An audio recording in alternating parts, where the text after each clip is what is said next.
নমস্কার দাদা বৌদি রান্নাঘরে আবার একটা ভিডিও নিয়ে এসেছি পনির বাটার মশলা। এই রেসিপিটা আপনারা হোটেলে খেতে গেলে, রেস্টুরেন্টে খেতে গেলে অনেক পয়সা আপনাদের কাছ থেকে নিয়ে নেয়। তো এটা সহজ পদ্ধতিতে আমরা আপনাদের কাছে তুলে ধরেছি, আপনারা বাড়িতে বানিয়ে খেয়ে দেখুন, অবশ্যই ভালো লাগবে। ভালো লাগলে আমাদের চ্যানেলটাকে ফলো করবেন, লাইক করবেন, সাবস্ক্রাইব করবেন, তো আমাদের ভিডিও বানানোর জন্য একটা মোটিভেশন হয়। চলুন চটপট দেখে নেই রেসিপিটা। পনির বাটার বানানোর জন্য আমরা গ্রেভিটা বানিয়ে নিচ্ছি। পরিমাণ তেল, লং নিয়ে নিচ্ছি 4টে, গ্রিন এলাচ নিয়েছি 4টে, একটা জাবিত্রী নিয়েছি, একটা লাকড়া নিয়েছি, একটা স্টার ফুল নিয়েছি, কিছুটা পেঁয়াজ কেটে নিয়েছি, কিছুটা মগজ নিয়েছি, কিছুটা কাজু নিয়ে নিয়েছি। তো প্রথমে আমরা পেঁয়াজগুলোকে একটা তেজপাতা নিয়ে নিয়েছি। তো প্রথমে আমরা তেজপাতা ঢেলে দিচ্ছি, গরম মশলাগুলো ঢেলে দেবো পুরোটা। এরপরে আমরা পেঁয়াজগুলোকে ঢেলে দিচ্ছি, আমরা একটু নেড়ে নেবো। আমরা দেখুন পেঁয়াজগুলো ভেজে নিচ্ছি।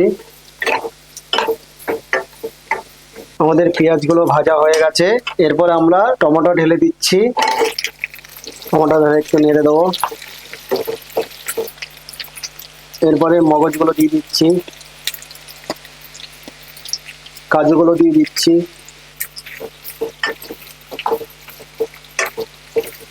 পরিমাণ মতন লবণ দিয়ে দেবেন।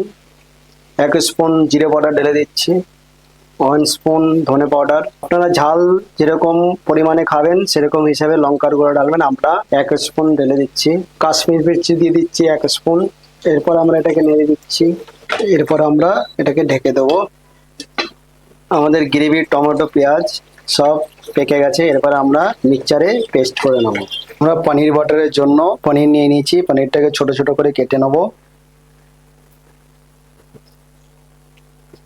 বাটারের জন্য পনিরটা আমরা কেটে নিয়েছি। এরপরে আমরা পনির বাটার বানানোর জন্য একটা প্যান নিয়ে নিয়েছি। প্যানটাকে হালকা গরম করে নিয়েছি, অল্প পরিমাণ তেল ঢেলে দেবো। তেলটা গরম হয়ে গেছে, একটা তেজপাতা দিয়ে দিচ্ছি, 2টো শুকনো লঙ্কা, অল্প কিছু পরিমাণ জিরে। এটাকে হালকা ভেজে নেব।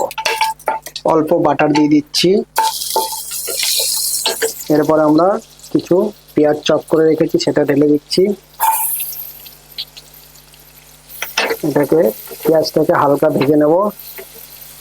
আমাদের পেঁয়াজটা ভাজা হয়ে গেছে। এরপরে আমরা আদা রসুন পেস্ট দিয়ে দিচ্ছি 2 চামচ।